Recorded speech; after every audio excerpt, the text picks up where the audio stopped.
Okay, Sistas fans, hope everyone is doing well. First things first, happy Thanksgiving. I'm recording this on Thanksgiving morning. Before going further in the video, just real quick. Number one, I want to address this because I know people in the comments will be asking, Jeremy, what are you doing working on the holiday? Don't you got family you need to be with? Hey, yesterday, my mom came by the house, picked up me and my nephew. We went into town early. We left here like 7:45. We got back right before 11:30. We went into town to get her last minute Thanksgiving stuff. And, we browsed around a couple of stores and we came back to my place. Well, actually back to her house, helped her unload everything, put it in the kitchen. And then she dropped us back off in my house. So I was with my mom for several hours yesterday.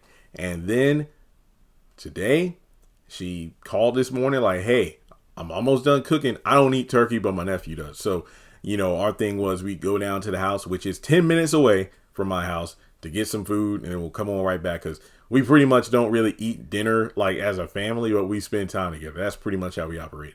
And so just so you know, that's why I'm recording this video, because there are a couple more hours before the turkey's ready. And I'm not doing all my videos today. I'm only doing this episode review. I already recorded my trailer breakdown for next week. And I did a video breaking down the Oval Season 6 trailer that got dropped during Sisters yesterday night. So just so you know, that's all the YouTube work I'm doing today. I'm taking the day off. Even I got to do some light cleaning around here because, a bunch of my Christmas decorations came in the mail yesterday and the rest are coming Friday. So, I'm getting ready to decorate for Christmas. Then I can finally finish working on my home tour video because let's see the house. You will see it soon. So I just wanted to give that disclaimer. I'm not going to work through the holiday. I'm going to have a little relaxation, and I already spent money on online sales. So just so you know, this video is not going to interfere with me having family time on Thanksgiving. So, hey, also, you can listen to this on Thanksgiving. So there you go. Thanks to me for giving you a couple of videos. And also, the other thing I want to address, I didn't do a live stream last night. I did watch the episode live because I tweeted, and you saw this if you follow me. But on top of that, it's gotten to the point where I'm not really going to do live streams if the episode doesn't warrant it. This isn't coming out of a place of laziness. It's just that if the episode itself doesn't give me a lot of talking points, then there is literally no need of me to go live. Unless there's something to, really talk about. Or if the trailer's really good. Sadly, last night really didn't give it to me. But also, I was super tired because I tweeted before the episode aired, like, look, I'm tired because I had posted like 30 videos. But also on top of that, it was Thanksgiving Eve. And I'm like, if the episode doesn't give me a lot to work with, then I'm not doing a live stream. And, well, it didn't give me a lot to work with. And then the final point I want to make, because I'm like, Jeremy, get to the review portion already. Trust me, the review won't take long. But as a content creator, the sneak peeks that get released are awesome because guess what? I can do videos, get some views, extra traction before the episode airs. But now the question is BET releasing way too many sneak peeks? Because we get like 3 to 4, like one on Monday, one on Tuesday, and then 1 or 2 on Wednesday before an episode airs. Some of these clips range between 2.5 to maybe even 5 minutes. So if you combined all of those clips, we as an audience, that's about 25, I don't know, maybe 25, 30% of the episode that we've already seen before the episode airs. And remember, these are only 40-minute episodes. So there are times where I just say, okay, I know I'm good for the next 4 minutes. I don't need to pay attention because I've already seen this clip. I've already done a video on it. Like, oh, Zach and Fatima talking. Yep, already saw it. Danny and Tony at the airport. Yep, I saw that on Monday. So I don't know. How do you feel about that? You let me know in the comments. But with that being said, let's jump into this review. After you've done the usual, liking the video, hit subscribe, follow me on social media. The links are in the description, and hit that bell icon and select all. That way you don't miss out whenever I post content on the channel. So let's get into it. So we pick up where we left off. Oh, wait, did I say the score already? 6 out of 10. 6 out of 10. I thought it was a pretty good episode. Robin reveals that he did his homework. So simply put, he had a private investigator on the scene, which goes in line to what I predicted, between last week and this week's episode. I believe Robin truly was in the UK doing, business over there. But while he was gone, he had, I don't know, moles or something, either within the law firm, or in this case, he reveals a private investigator kind of keeping tabs on things while he was gone. Like, he realizes the funky business that was going on as soon as the, company merged with Gary to, do business. So he probably thought it best to, keep tabs on things while he was away. Hence why he was able to get those photos of Fatima confronting Gary and then the gun as well. So I'm glad they were able to address that within the opening minutes of the episode, because a lot of people were like, how in the world does, how in the world did he have the gun and photos? It doesn't make sense. This is set up. No, Robin had tabs. But here's the thing, though.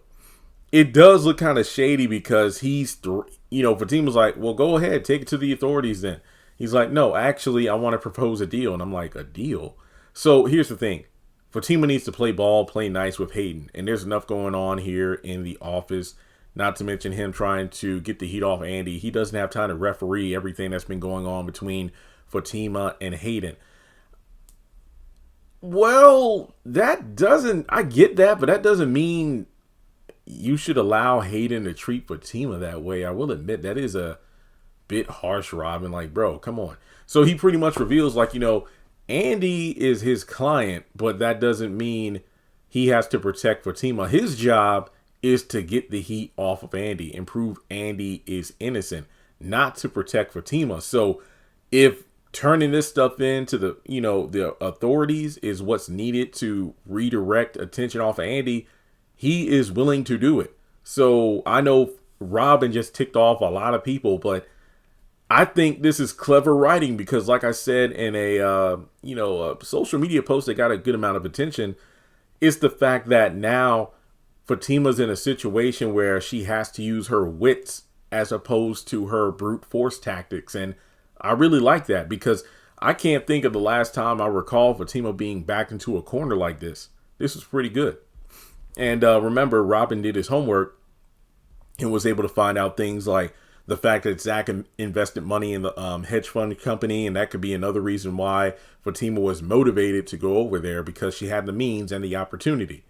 So, yeah, Fatima, she wasn't running her mouth this time. I mean, she was giving Robin an earful when she thought he was, the one that stabbed Gary. But now that he has the upper hand on her, she has to kind of, take everything he's dishing out. But basically, he gives her the rest of the day off to consider the offer. You either play ball by, working under Hayden and making things easier around for me in this office, or I could just turn this into the, authorities.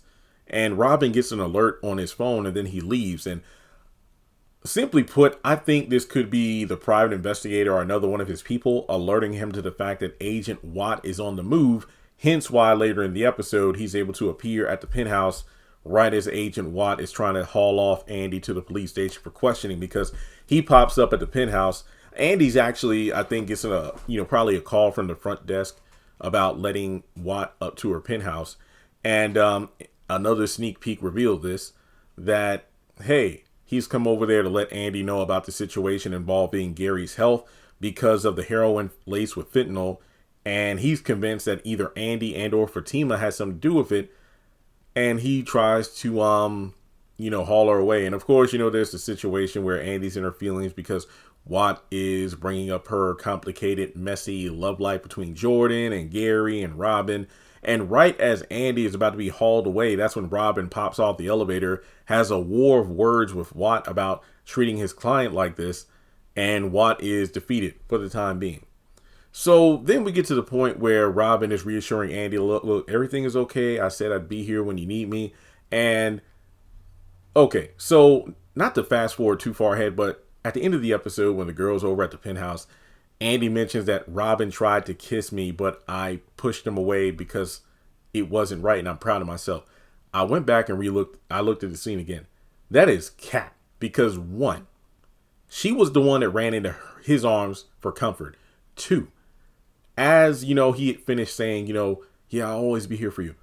And as they finished, she slowly lifted her head and they looked into each other's eyes. She began feeling up on his shoulders and everything, and then was the one leaning up, coming up for a kiss, and he was, lowering his head, and then she stopped him. So that is some bull crap, Andy. Shut up, you liar. You liar. Okay. So the conversation between them shifts to like a DTR. It's like, oh well, I can't. It's like, yeah, you're right. I'm your, you're my client. I'm your boss. Yeah, and we are what, friends? Huh? So he basically got friend zoned, and it's like, yeah, and the thing is, technically, I'm still dating Jordan, and I'm like, first of all, cap again, and look, she's going to have a freaking totem pole of caps on her head from lying so much. How in the world is Andy technically still dating Jordan, even though technically, she is still engaged to Gary? Because one, she dumped Jordan over 2 weeks ago, got back together with Gary, who proposed to her and was about to get married. So, Andy, this makes no sense. So, Robin's like, all right, I'm going to bounce. So, then she sends out an alert to all the girls to come over to the penthouse later that evening to talk, but we'll get to that well, honestly, there really isn't. This definitely was a season 1-esque episode because the girls all come together for nothing. This reminded me of when the girls came over to Karen's last season because she wanted to announce she was having twins. And I think Danny said what we were all thinking, girl, this could have been a group text because there was literally no reason for you to call me over here. So, yeah, so the girls actually show up and they're waiting on Fatima. And Andy's like, is it cool? And then Karen's like, oh, no, I'm cool with it because one, ever since, she gave the details about where the secret wedding was, we were cool. And I'm like, well, technically, weren't y'all cool before that at the baby shower? But whatever.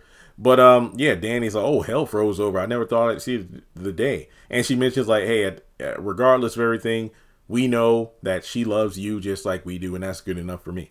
And Fatima does text that she can't make it. And then that's when Andy mentions the whole thing about Robin trying to kiss her. And then Sabrina and then rightfully bring up how crazy everything is going on regarding Andy right now. And in the midst of the conversation about Robin, that's when her phone goes off. But right before that, Karen mentions the whole thing about the Roots to Riches fiasco. And they just reassure her, hey, you know what? Just get your business plan together with Pam. I know Miss Maria's a lot, but you'll be fine. And oh yeah, at the end of the episode, Gary's alive because Hudson actually calls, and Gary's on the phone. Is like, Andy, where are you? And then that was the end of Andy's storyline for the episode. But everything else just falls into this sneak peeks and whatnot. For one, Zach and Fatima, they have their conversation. This was a good scene just because it was cool to see these two just chilling, being lovey-dovey, excited over the prospect of Michael saying his first words. He's over at a play date with a friend, Josiah, who's also in speech class. Fatima's pettiness towards Karen because, hey, all the time she's called me out of my name.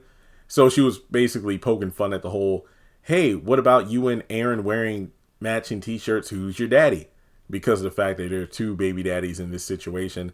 Then she jokes about triplets. And as I commented online and made it a separate video, I'm like, hey, I mean, maybe she's not having triplets, but maybe Aaron isn't the baby daddy of the other daughter. And then there's a third guy involved. I'm just saying. And then she goes up for a shower or a bath and wants Zach to join her. And at that moment, she does not reveal the situation that Robin gave her where you can either play nice or I'll turn this stuff into the feds or the proper authorities, which that will get covered in next week's episode based off the promo we got. Outside of that, oh yeah, Hudson is shocked. He wasn't giving me a convincing performance though. In regards to Dr. Reed telling him about the fact that Gary got, he got drugged pretty bad by fentanyl laced heroin. And, Hudson is threatening to sue because of the incompetence of the, the hospital preventing this from happening. And from there, we go over to, we're just kind of hopping a lot of places. Oh yeah, over at the airport, sneak peek. Tony and Danny go back and forth until Danny finally stops, the deflecting and jokey jokes and reveals why she felt some kind of way about Tony signing her up for the program. But the biggest takeaway for me was the fact that other coworkers were looking at those two funny because of how Tony was feeling all up on Danny. And that brings up an interesting point with not just the leadership program, but if Danny advances her career at any point at the airport, her other coworker, and I'm pretty sure these two are going to be gossiping. I mean, I just think that this puts Danny in a very compromising position where if she gets any sort of like raise or promotion, the coworkers are going to be like, yeah, because she's sleeping with the VP. That's the only reason she got that job. Like, imagine if there's a more qualified employee for a position or a raise, and then Danny gets it instead. That's going to make her look bad. So after that, we go over to the restaurant where we left off last week. After Tony and Danny left, Rich and Sabrina, their fight's over, but Rich needs to control his volume because he does have a moment where he's honest about being nervous about this baby stuff, and then Sabrina instantly assumes he's backing out. But then he goes like, I want to give you my sperm, and then everybody's looking like, what? And then there's that random dude in the back, right on. Oh, that was kind of funny. But he's basically saying that the process is kind of odd, and she agrees to go with him to the hospital for moral support. And this brings up an interesting point that somebody on Twitter mentioned last night on one of my tweets. And it's the fact that why don't they just do it the old-fashioned way, like Rich and Sabrina go back to the apartment and just bang, bang, bang, and then she gets pregnant? I don't know why they don't do that. Because I think that would be a more interesting storyline of Rich feeling some kind of way about going about getting his woman pregnant like this as opposed to doing it, the old-fashioned way, bang, bang, bang, as opposed to him just being so nervous and not feeling, just his soldiers being it feels like he's being part of an experiment as opposed to a natural bodily function. And I can get that. Over at the hospital, he's freaking out and he's scared. And then, the nurse takes him to the back room, but he isn't able to get it up with the 90s, girly girl magazines. And this is one of the most awkward scenes in the entire series, because a lot of people online were like, what the heck is this? Where you have Sabrina, it's essentially phone sex. I ain't gonna lie, Sabrina was pretty good at it, but she's describing to Rich everything that they'd be doing if she were back there. Like, imagine me in that lace thong, and then he just does the business. And the whole time, this is what would have killed me, because I was waiting for this moment, because Sabrina's closing her eyes while she's doing it. And I'm thinking, like, the whole time she's talking, I'm just waiting for the moment that she's either interrupted by someone going, or she opens her eyes and then realizes that somebody is just randomly sitting either close to her or in the same room as her, because that's the reason she, does this to Rich over the phone, because nobody's around. And I was just waiting for that comedic moment, but no, that never happened. So essentially, Rich does the business in the cup and all over the room, and that's pretty much it. But this, I was not expecting this. I was not expecting this. No. So then the final thing to talk about is Miss Lisa, following up from last week. She comes over to the salon just as Marie Willis leaves in a huff. And, Pam and Karen explained to her what was up. Oh, yeah, she was in a girl group back in the 80s. And she went solo in the 90s and then took her fame and started a record label, became a billionaire. And she's a major investor in our product. But then we had to deal with the whole situation of a scammer trying to claim our product, or Pam's product, ruined her hair. And now she's putting the pressure on us to get the business plan and everything together. And the thing is, Karen isn't really upset about that. It's just the fact that she's in her feelings about the interrogation. And then she goes into detail about everything involving Andy and Gary and the wedding and the stabbing and the fact that her and the girls came to break it up. And all kudos to Miss Lisa for bringing up the fact that I get Andy as your friend and she was in a, weird position, but you went in there guns blazing with the rest of the other girls, not considering yourself and these twins. Thank you. Thank you. Thank you. Thank you. Like, I don't know why Karen bothered to go. I get it. That's her friend. But she really needs to consider the fact that she's about to pop with a smaller belly than she had last season. But yeah, I'm glad Mama Lisa came in there and said what needed to be said. But then, the investigation is the fact that she felt some kind of way about the judgment of being pregnant by two different men. And, I do like the fact that she was having self-reflection of, this is my karma for, the way I've judged people and called people out of their names, like the B words and the whores and everything. I'm thinking to myself, yeah, mainly directed at Fatima. Oh yeah, also Rich makes a comment about the two babies daddy things too. But yeah, I mean, this is one of those moments that should annoy me, because yet again, you have one of the women coming to grips with, hey, am I in my current situation because of A, my bad decision making, B, the way I carry myself, C, the way I talk and judge other people, D, getting too much D. And then at least, no.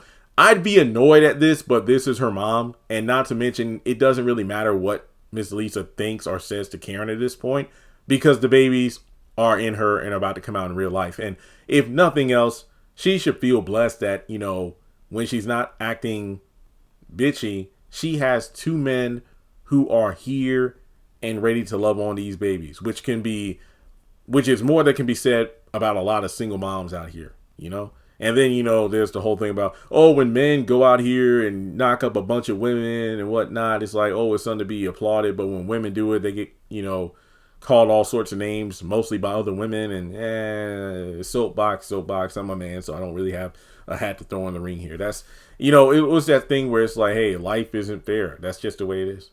I mean, it's true.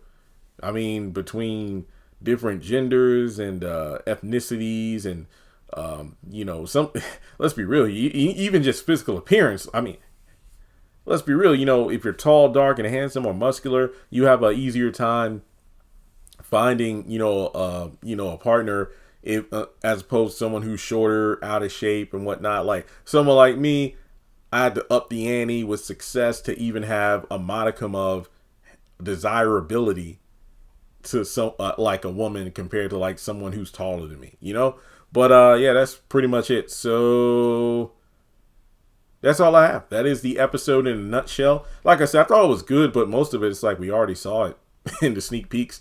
And I really didn't have too many talking points. So I'll have a few, but not a lot of videos to do later on this week. But hey, like I said, have a great Thanksgiving.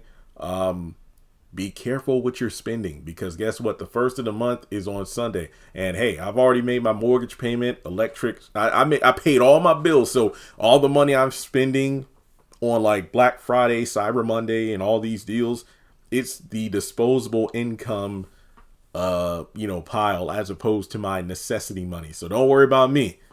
And yeah, just thanks for choosing to spend a little bit of your Thanksgiving holiday listening to my voice. And hopefully next week is a good enough episode to do a live stream. So with that being said, enjoy the holiday, eat a lot of food. There's plenty of time to lose that weight. And I'll talk to you later. So please like and subscribe, and I'll catch you all in the next video.